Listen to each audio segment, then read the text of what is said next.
বাংলার শিক্ষিত বেকার যুবক যুবতীদের কর্মসংস্থানের লক্ষ্যে মাননীয় মুখ্যমন্ত্রী একটি বিশেষ প্রকল্পের কথা ঘোষণা করেছেন। সেটা হচ্ছে বাংলার যুবসাথী প্রকল্প। আমরা জানি প্রত্যেকেই সেই বাংলা যুবসাথী প্রকল্পে পশ্চিমবঙ্গের মাধ্যমিক উত্তীর্ণ 21 থেকে 40 বছর বয়সী প্রত্যেকটা যুবক যুবতীকে মাসিক 1500 টাকার একটা সাম্মানিক কিন্তু দেওয়ার কথা মাননীয় মুখ্যমন্ত্রী ঘোষণা করেছেন, এবং যে টাকাটা কিন্তু 1 এপ্রিল 2026 থেকেই কিন্তু দেওয়া শুরু হয়ে যাবে। তো এই প্রকল্পে অনেকেই অনলাইনে আবার অনেকেই অফলাইনে আবেদন করেছো। আবেদন করার পর এখন দুটি প্রশ্ন সকলের মনের মধ্যে ঘুরে বেড়াচ্ছে। প্রথম প্রশ্ন হচ্ছে যে অনলাইনে আবেদন করার পর আবেদনের স্ট্যাটাসটা আমরা কিভাবে চেক করব।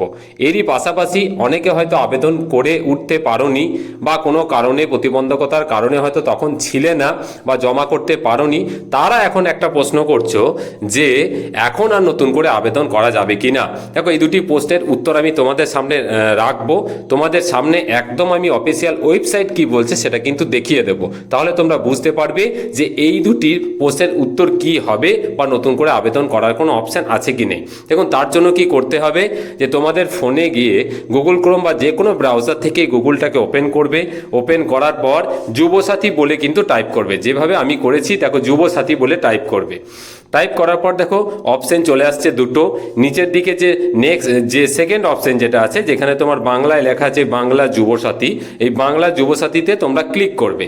যেই বাংলা যুবসাথী ক্লিক করবে, ওদের যে হোম পেজ সেটা কিন্তু ওপেন হয়ে যাবে। দেখো, ওপেন হয়ে গেছে।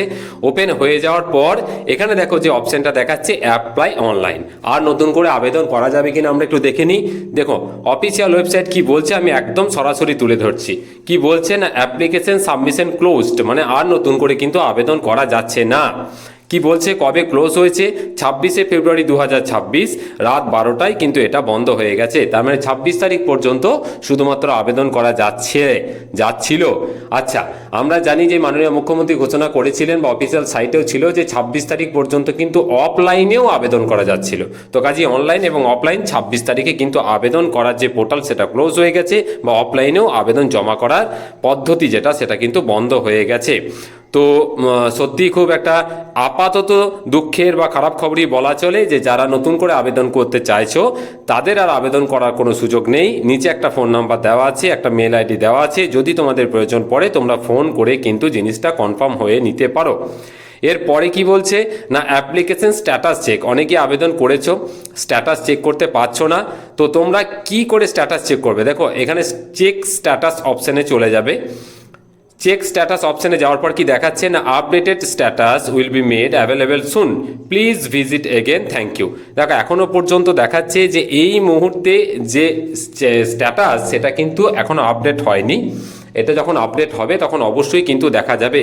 তো কাজেই যারা অনলাইন বা অফলাইনে আবেদন করেছো তারা এই মুহূর্তে কিন্তু নিজের অ্যাপ্লিকেশনের স্ট্যাটাস কিন্তু দেখতে পাবে না। এবার প্রশ্ন হলো যে কেন দেখা যাচ্ছে না।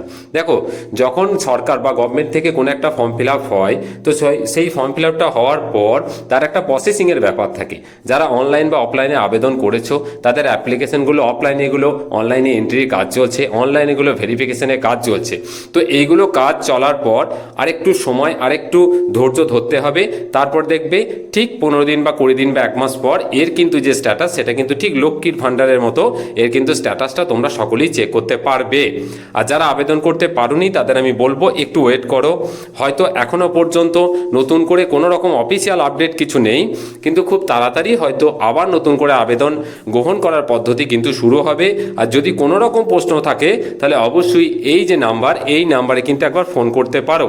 নাম্বারটা হচ্ছে 6292248888, 4 8। এই নাম্বারে কিন্তু ফোন করে, অথবা ইমেল আইডি আছে দেখো jubosati2026@gmail.com, এখান থেকেও কিন্তু সরাসরি তোমরা তোমাদের যে কোনো প্রশ্নের উত্তর পেয়ে যাবে। তো এই ছিল ছোট্ট অফিসিয়াল আপডেট। যদি ভালো লাগে অবশ্যই ভিডিওগুলো বেশি করে শেয়ার করবে, চ্যানেলটিকে সাবস্ক্রাইব করবে। যে কোনো প্রশ্ন অবশ্যই কমেন্টে জানাবে, আমি ঠিক যথাযথ সময়ে তোমাদের সব প্রশ্নের উত্তর দেওয়ার চেষ্টা করব।